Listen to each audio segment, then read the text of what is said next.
14. Hi there, everyone. Here's some of what's heading your way tonight. Your News at 9 officials say a fire on City Hall property was intentionally set. A petition to remove or repair the dam at Limekiln Park in Neosho was circulating following the death of 2 people in Shoal Creek. I'm Zach Dodge with the story. A major debate about the U.S. economy unfolding as initial jobless claims drop. I'm Mather Rivera in Washington, and I'll have the details coming up. Doug Hetty has weather. Danny Terzer has sports. This is KOAM News at 9 on Fox 14. The 4 states' most watched news starts now. Thank you for joining us tonight. I'm Jordan Abbey. 2 Ottawa County jail detention officers are being charged with helping an inmate bring contraband into the jail. Authorities say officers Cody Redden and Justin Hayworth would check drop spots at the jail to pick up drugs and deliver them to the inmates. Ethan Combs is one of 4 other people charged in this case. The other 3 are Jose Reyes, Haliega Bendure, and Jair Gonzalez. Bendure and Gonzalez have not been found. Authorities say Combs used the jail's video messaging service to contact the other suspects to get the drugs and drop them off for the jailers to pick up. Jasper County Sheriff's Office says a fire at the Purcell City Hall this morning is arson. Authorities say the fire was started a little after 4 this morning. The Jasper County Sheriff says a witness described a possible suspect at the scene, though. The fire was contained to a drop box, so the damage was minimal. So the text I got, all they said is that it was a person of medium build, long hair, in a red car. And that's all they said. And they wanted to remain anonymous, and they signed each text with best regards, a concerned citizen. Anyone with information is being asked to contact the Jasper County Sheriff's Office. A Broken Arrow, Oklahoma woman is dead after a crash at US 28 in Mays County. Oklahoma State Highway Patrol says Leah Hendricks was going east on 28 when she failed to stop at a stop sign and then hit an oncoming vehicle. Hendricks died at the scene. The driver of the other vehicle was taken to the hospital and later released. Meteorologist Doug Hetty joining us now with firstly the forecast. Beautiful, warm day today, even hot. Yeah, not bad for us today. Thankfully, the humidity was fairly low, so it felt pretty good. 53, nice start this morning. 81 for a high, close to our average. We should be topping out at 83 for this time of the year. And we had a few clouds during the afternoon and a spotty shower, but besides that, there's just not much going on. It's pretty quiet. We're going to stay pretty quiet for the rest of the night. We're mainly sitting into lower 70s, and I think eventually we'll drop back to about 58 to 60 degrees, a little bit warmer for us by the time we head into tomorrow afternoon. We're going to look at that, plus your month-long forecast in the second half hour here in just a bit. Doug, we'll see you in a little bit. Thank you so much. Residents are circulating a petition to remove Limekiln Dam in Newton County. It's starting to gain steam after the deaths and drownings of 2 people in that same area. KOAM's Zach Dodge has details on what the city is doing to find a solution. A stray bottle circulates, stuck in a seemingly endless loop at Limekiln Dam. During high flood events, there can often be a backflow that's created at the base of the dam that can be hazardous at times. That backflow is why some are calling for the dam's removal. A petition started this week calls for the dam to be fixed or removed, saying it's a death trap for swimmers, like Kaylin Brown and Trevor Hicks, who drowned in the creek last week. It also points out a lack of signs warning swimmers at the access point. This sign is present, warning of the backflow, but no signs telling people not to swim. We asked the Department of Conservation why. Swimming is already prohibited at all the department accesses. We also spoke to the Neosho city manager, who says there is already a project in the works that will, in the long run, make that area safer. We've completed phase 1 of the project. Water from the dam currently provides 85% of the city's water, so removing it isn't an option. Instead, since 2019, the city has been working with several state and national agencies to turn the dam into a rocky ramp dam, adding rocks and stones to basically fill in the drop-off so it's a more gradual change in depth. I would absolutely think it would make it a lot more safer for those canoers and things like that going from upstream to downstream. At the last city council meeting, the city approved an engineering agreement for the construction phase of the project, but they're not sure yet how long it will be before the project is complete. In Neosho, Zach Dodge, KOAM News. The project will cost around $500,000, and Kennedy says that cost is going to be covered by grants. 3 new flights took off today from the Joplin Regional Airport as part of the city's new air service. City officials held a ribbon-cutting ceremony today and welcomed the first plane by that. Water cannons. United Express and SkyWest Airlines are offering daily flights now to and from Chicago, Denver, and Houston. Flight welcomes today came from Chicago. To start off service with 3 hubs and flights to each hub every day is huge for the community. It gives us so many options in traveling east, west, south, north, whatever you want to do. There are a number of options available to you. The new air service is a result of an award by the U.S. Department of Transportation. America's top public health officials are giving us new details about the president's National Month of Action and the new plan to share America's vaccine supply with the rest of the world. Fox News correspondent Jonathan Seary has more now from Atlanta. The newly proclaimed National Month of Action kicking off Thursday with public health officials hoping to get 70% of adults partially vaccinated by the 4th of July. Right now, that number is 63%, and officials are unveiling new incentives to get folks to sign up, including free food, free beer, and free childcare for those getting vaccinations or recovering from the second dose. We need to bring the vaccines to where people are and answer the questions that people have. And those climbing vaccination numbers are resulting in significantly lower infection rates. Right now, the daily average for new cases is just over 15,000, a 94% decrease from the peak back in January. The CDC now making a big push for teens to get their shots, warning they could still be spreading the virus. Until teens are fully vaccinated, they should continue to wear masks and take precautions when around others. And as demand falls in the U.S., the White House is turning its attention overseas. President Biden announcing a new international sharing plan on Thursday, donating 3/4 of unused COVID vaccines to the UN distribution network, with the remaining 25% set aside for U.S. allies and areas of urgent concern, including the Gaza Strip. Officials say it's part of a broader strategy to contain the virus at home and around the world. We want to save lives and thwart variants that place all of us at risk. But perhaps most important, this is just the right thing to do. The White House says it hopes to eventually donate around 80 million doses of unused vaccine. In Atlanta, Jonathan Seary, Fox News. A new report from the Labor Department shows new unemployment claims have hit a new low since mid-March of 2020. Economic experts are also predicting a hiring boom in Friday's May jobs report, but there are still fears of inflation. Fox's Madeline Rivera is in D.C. with the latest details on the economic outlook. Initial jobless claims have hit a new low since March 14 of last year, 385,000 in late May. The numbers are a shot of optimism, as some economic experts predict a recovery unlike anything anyone has ever seen. The reason we're having a tremendous recovery is this has been a recession unlike any other we experienced. The Labor Department data comes a day ahead of another highly anticipated report. Economists surveyed by Refinitiv expect Friday's May jobs report to show 650,000 jobs added in May, with the unemployment rate falling to 5.9%. This is just the latest evidence that President Biden's economic strategy and vaccination plan are working. A positive jobs report is crucial for the president as he tries to push his infrastructure spending plan. Critics say federal unemployment benefits contributed to a disappointing April jobs report. Several states are eliminating unemployment benefits. That makes it not irrational for people to conclude it's just as profitable to stay home. As the economy recovers, some also argue it's not the time to spend even more money and risk overheating the economy. We've seen inflation, and it comes from the overstimulus of $1.9 trillion in March. President Biden and Republican Senator Shelley Moore Capito are expected to meet again on Friday to discuss infrastructure. In Washington, Madeline Rivera, Fox News. KOAM News at 9 on Fox 14 takes this time now to honor another four-state hero. Richard Fulton served in the U.S. Air Force during Vietnam. A native of Pittsburgh, Fulton received several awards, and we are proud to thank and salute Captain Richard Fulton. He's tonight's four-state hero. Doug Heddy's up next with a complete look at the forecast. A bit later in sports, a decorated MSSU athlete is named the MIAA Athlete of the Year.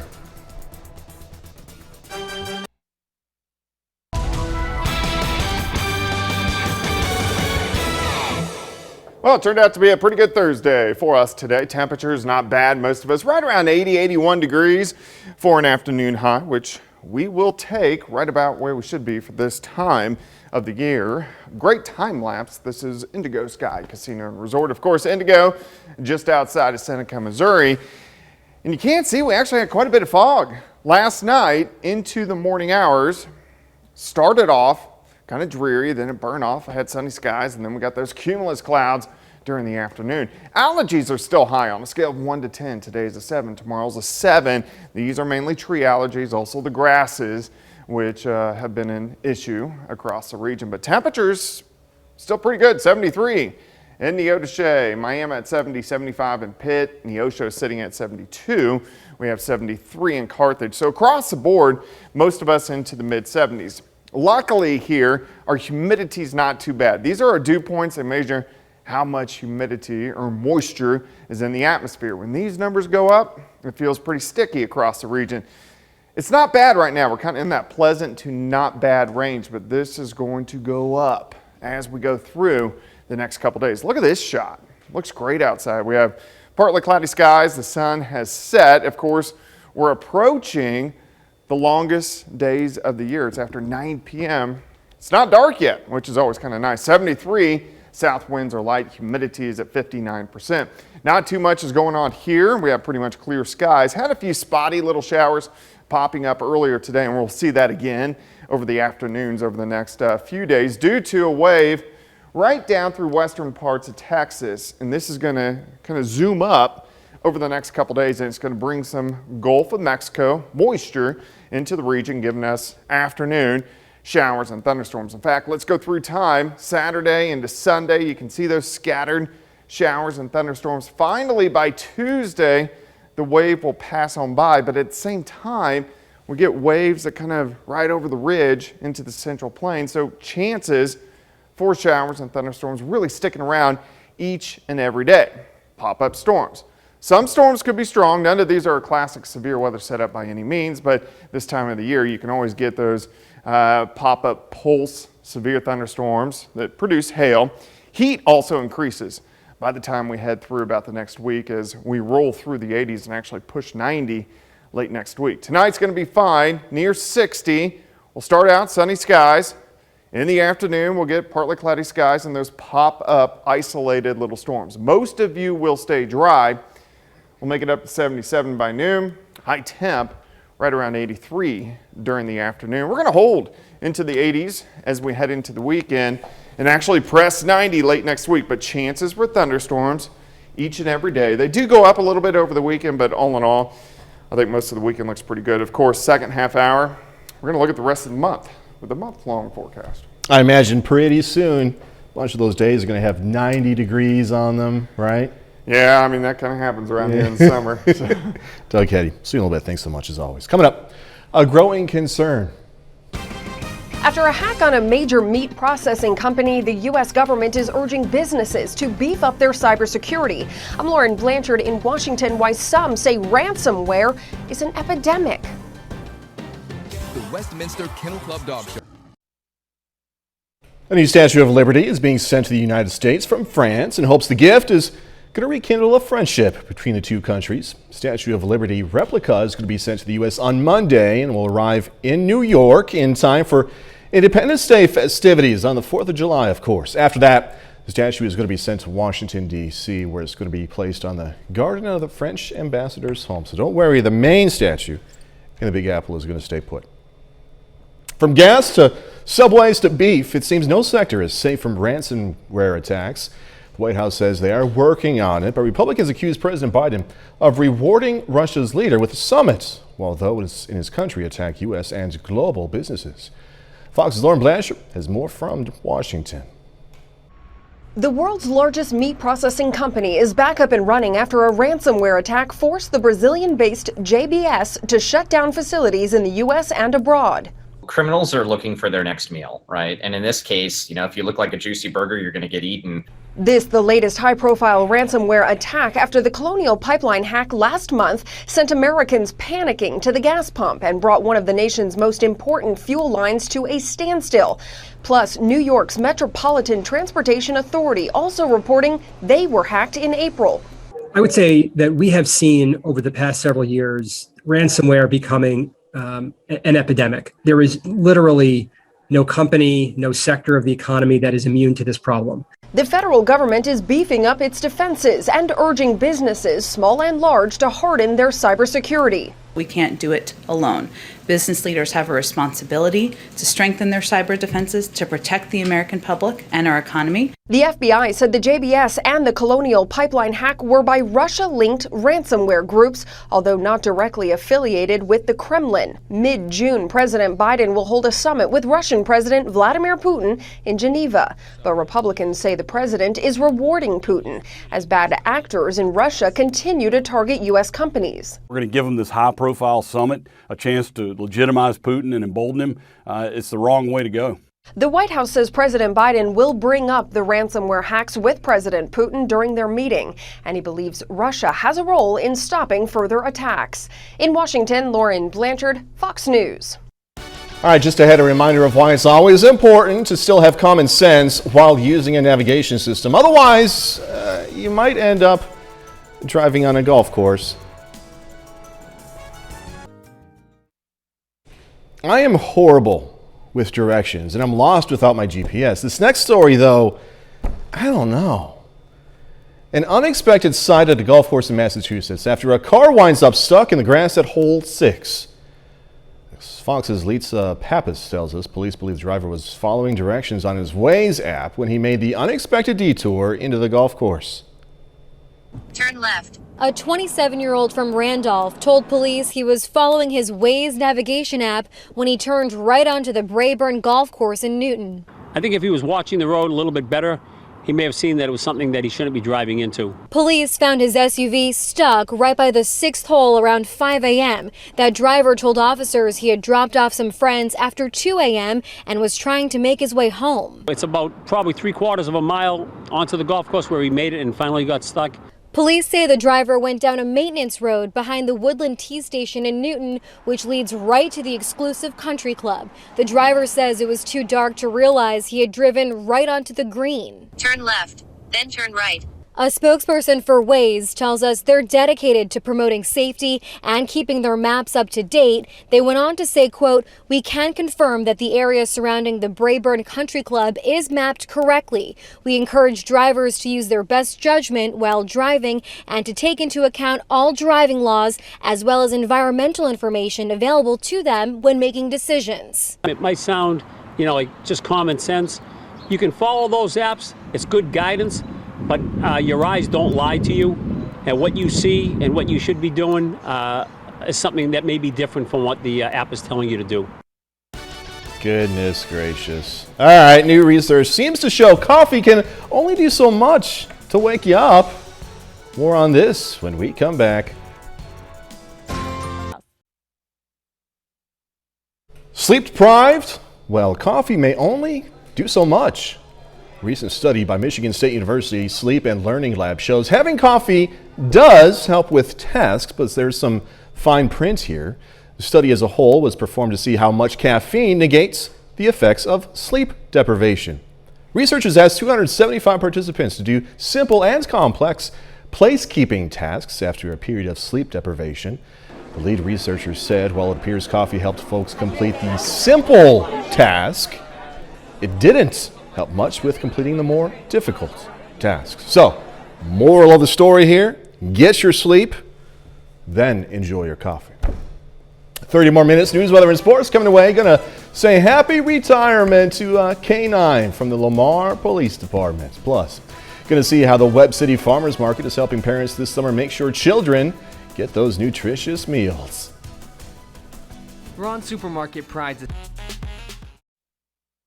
A longtime officer with the Lamar Police Department said his final goodbyes today as he headed off into retirement. That officer is Hondo, K9 unit. Officials say Hondo has served for 9 years and assisted in the seizure of more than 1,000 grams of marijuana, 4,000 grams of meth, and numerous weapons. He's now going to live out the rest of his life at the home of his handler. The good thing with that is that for the last 3 years I've been hauling 2 dogs. So she's been in the car since she was 6 weeks old. So it made it easier in a transition for me. Not necessarily for him, but for me to be able to just take 1 dog. I can't imagine what it would be like to have went cold turkey and went without a dog at all. Happy retirement, Hondo. Now, you just heard about 2 dogs. Hondo has been training his replacement, Tosca, since she was 6 weeks old. Liberty Utilities is asking for a rate increase. Filed the request with the Public Service Commission late last month. They're looking to increase their revenue by $80 million annually. Now, time is running out for you to weigh in on the request if you want to.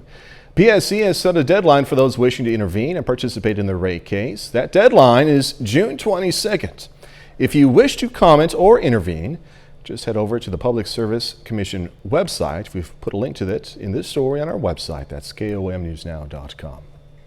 Kids program is back at the Webb City Farmers Market. This includes free food and special lessons geared towards kids. Today's meal included hot dogs, broccoli, salad, and strawberries and milk.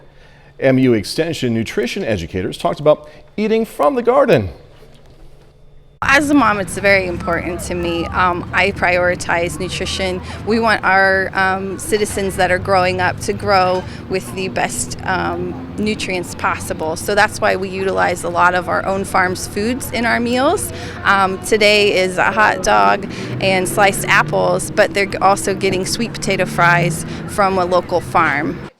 Free kids meals are given every Thursday at the farmers market. Parents can pick one up for their child without the child present, but parents need to show a photo of themselves with their children. People in Neosho were invited to bring a lawn chair, enjoy some good music this evening. Live music in Big Spring Park was sponsored by the Neosho Arts Council. It featured family-friendly music from performers like Harmony Street, Folk Roll, and Whiskey Outlaws. Really important to have community involvement because it raises the awareness of the talents that we do have locally, as well as just providing the community with an opportunity to gather. We've been shut inside for such a long time now. It's time to get out and start experiencing Neosho outside once again. Tonight's event was free to everyone who wanted to attend.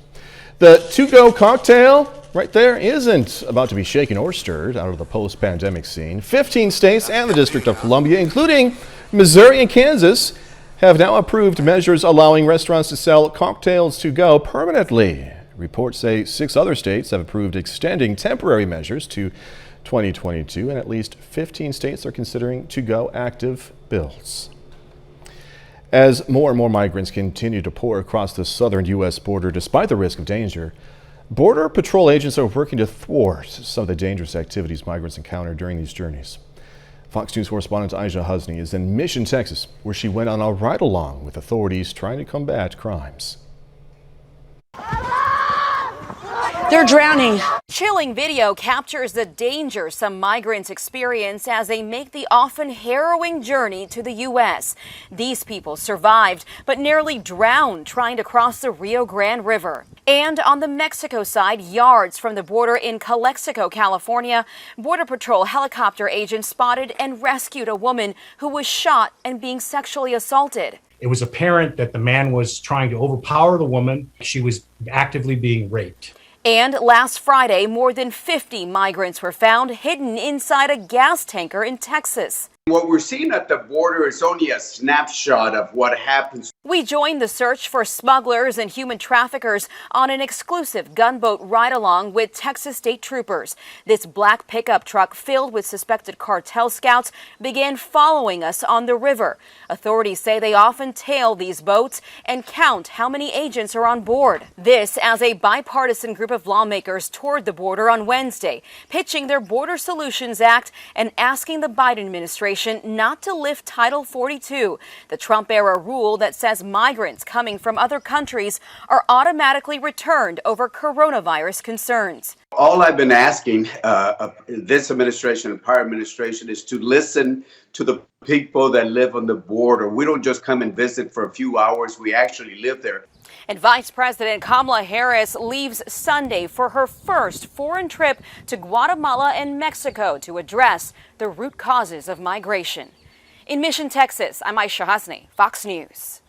A bit later, a new study showing many people would rather quit their job than leave home for work. As the world continues to reopen, more companies are calling on their employees to return to the office. I'm Anita Vogel with more on why some folks say going back to their pre-pandemic workflow is a deal breaker. That's coming up soon.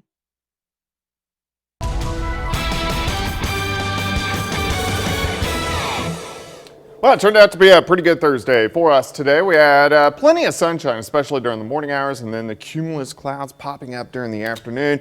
Had a few isolated little pop-up thunder showers, but 97-8% of us ended up staying on the dry side. Great time-lapse Indigo Sky Casino and Resort, of course, Indigo, just outside of Seneca, Missouri. 68 Miami, 75 in Pittsburgh, 69 in Cassville. We have 71 in Iola. Nowata is also sitting at 71. So temperatures are pretty good and our humidity isn't bad. Here's our dew points, upper 50s to near 60. We always watch these in the summer months because the higher these numbers go, the higher the humidity gets. So this is measuring how much moisture is in the atmosphere. We're in that 55 to 60 range, so really pretty good. But our humidity is going to start to creep up a bit over the next few days. Looking outside, looks good. Currently in Joplin, sitting at 73, south winds are light. Humidity is at 59%. There's not much going on here. We have pretty much clear skies. We had a few isolated little guys earlier today, but those are all gone. Really, the entire Central Plains look pretty good. You have to travel south. You can see this little loop out across parts of Texas, an upper level low, which is going to play havoc with us over the next several days, really from today until about next Tuesday. It's actually going to slowly lift toward the north across Texas, Oklahoma, and then into our region as we head into the weekend.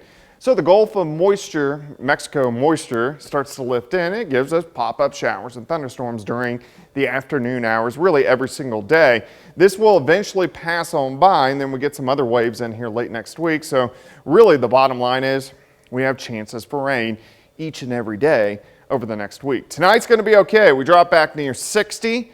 We should go lower 80s. 4 highs tomorrow. A pretty good day, maybe a notch or two warmer than what we saw today.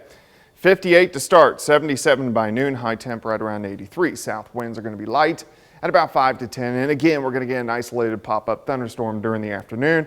Most of you stay dry. Tomorrow night's fine. Let's go into the weekend.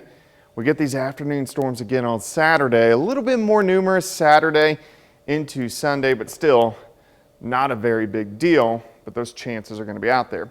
All right, 83 tomorrow, 84 Saturday, 82 on Sunday. We hold into the 80s all next week, and we have those pop-up thunderstorms each and every day. So as we look at the month long, we break this down. This is based off of my pattern. We're in our late sixth cycle, almost in the 7th cycle.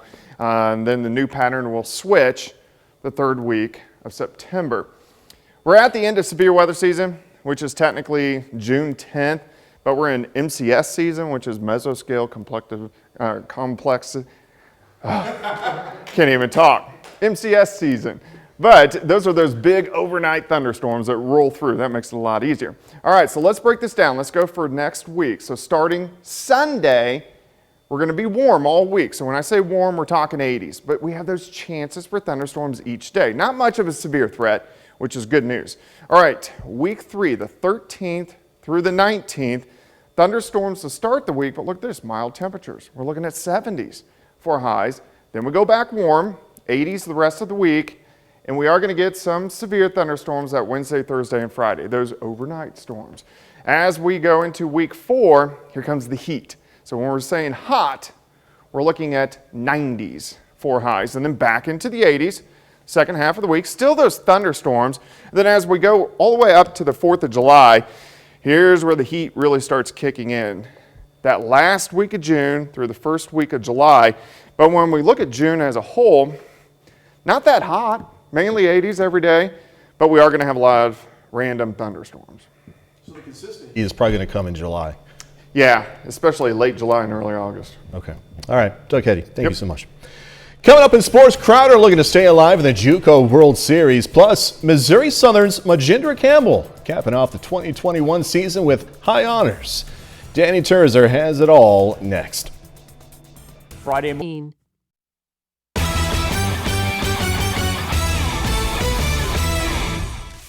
There are just 4 teams remaining in the JUCO World Series, and Crowder is one of them. The Rough Riders face undefeated McLennan in the semifinals tonight. This one just getting started. Lots of action though. McLennan leads 6-1. Peyton Holtz got a solo homer for the Rough Riders. The Royals begin a 4-game home series against the Twins. Tonight, Kansas City and Minnesota faced one another just last weekend, with the Royals picking up 2 wins in 3 games. Tonight, it's all tied up at 5 apiece in the 7th. Salvador Perez has 2 homers for Kansas City. The Cards also at home, welcoming in the Reds for a handful of games through the weekend. Tonight, St. Louis is trailing 3-2 in the 8th. Missouri Southern's Rajindra Campbell is a decorated MIAA athlete. At the 2021 NCAA Championships, Campbell added 2 national titles to his name, and on Wednesday was named the National Field Athlete of the Year. We caught up with Campbell to talk about his accomplished season and what's next. My coach messaged me this morning and said, "Congratulations." I was like, "What are you talking about?" Missouri Southern thrower Rajindra Campbell was named the NCAA Division II National Field Athlete of the Year on Wednesday. It's just mind-blowing. I've never been this happy in my life for getting an award that, I thought I wouldn't have got in the first place. Campbell was passed up on his primary goal of receiving honors as the Central Region Athlete of the Year. That just pushed him to set bigger goals. I was honestly disappointed, so I was like, well, going to the national, anyway they're going to recommend me for the National Athlete of the Year, I have to win both events. So going in, that was the motivation. He did just that. Campbell won his first national championship in the discus. Then, he threw 19.99 meters in the shot put to secure a second title. This season was one of the most challenging seasons I've had, and the fact that I came out victorious and I got a national recognition, it's going forward, there would be something special. Campbell has been battling adversity all year long. He's been recovering from a recent knee surgery. There was a lot of changes that had to be made throughout that, and Coach kind of helped to motivate me through and said, "Listen, you did this last year." It kind of reminded me of the champion run I had last year. It's like, listen, you have it in you. Just go out there and do it. And I said, okay. He had believed in me. I had my family supporting me, and my teammates really supported me as well. This recognition has given him the confidence to continue to pursue the sport at the next level. The award is just like an extra push to say, yo, listen, there's more in you. This actually motivates me to actually, I can take the risk of becoming a professional athlete and I will be successful of it. No dream is too big. World Championships, Olympics, or setting the world record. In high school, you make wild goals, and now I'm like, there's a possibility I might achieve this. So, that's my motivation. Moving forward, Campbell plans to focus solely on the shot put. He hopes to represent his home country of Jamaica in the World Championships next year. We'll be right back with more news. The coronavirus pandemic has changed the way we live, but it's also drastically changed the way most of us work. And as Fox News correspondent Anita Vogel learns, many people would rather quit their jobs than lose their chance to work from home. The pandemic has given many folks a taste of how they can do their jobs without being back in the office. And it seems like a growing number of Americans aren't willing to part with the perks of working from home. From saving time and money on commuting to offering a better work-life balance and more. According to a recent study from market research company Morning Consult, roughly 40% of adults say they'd consider quitting their jobs if their boss didn't allow opportunities for them to work from home. And for younger Americans like the Gen Z crowd, that number goes up to almost 50%. People have become accustomed to a whole new way of life. Some companies like Google are changing their approach, with officials announcing last month their employees can spend 3 days in the office and the other 2 working remotely. Meanwhile, Amazon is adapting its hiring policies. The mega retailer says it will no longer drug test most of its employees for marijuana. Some experts think the change will help Amazon recruit additional workers. I think this is one of those issues that must be disqualifying candidates for them, and they have open jobs they can't fill. But there's always 2 sides to every story. Some experts say full-time remote status for employees prevents collaboration and takes away from a corporation's identity. Anita Vogel, Fox News. Gonna get the latest on the next Thor movie, plus some other Hollywood news coming your way. Chris Hemsworth celebrates and Paul Anka drops a new music video. Fox's Ashley Dvorkin has the latest from the Hollywood Nation. Anka puts a new spin on an old classic, a first look at Bourdain's life, and the God of Thunder shares a message in the Hollywood Nation. Production has wrapped on the upcoming Marvel superhero film, Thor: Love and Thunder. Chris Hemsworth and director Taika Waititi, who also stars as Korg in the new movie, made the announcement with a celebratory post on Instagram. The duo shared the same black and white photo of themselves together on set. The film is expected in theaters in May 2022. Mr. Bourdain! Focus Features has released the first look photos to Roadrunner, a film about Anthony Bourdain. An intimate behind-the-scenes look at how an anonymous chef became a world-renowned cultural icon arrives in theaters July 16th. The images were released ahead of the trailer, which dropped today. Bourdain died by suicide in 2018. Paul Anka continues to celebrate the TikTok fame of his 1959 classic hit, Put Your Head on My Shoulder. The song became popular amongst a new generation of fans this year due to TikTok's Silhouette Challenge. He teamed up with fellow legendary singer Olivia Newton-John to release a new version of the track in May, which debuted at #1 on Amazon's Adult Contemporary chart. And now the crooner is sharing an animated music video featuring both artists singing the updated tune. It will be featured in his upcoming album, Making Memories, available on his 80th birthday. In Hollywood, Ashley Dvorkin, Fox News. That's our time for tonight. Thanks so much for joining us. Going to leave you with video of dogs at a shelter in Ireland getting some tasty, icy treats. Be safe. Do this all again tomorrow. Aw, see you then.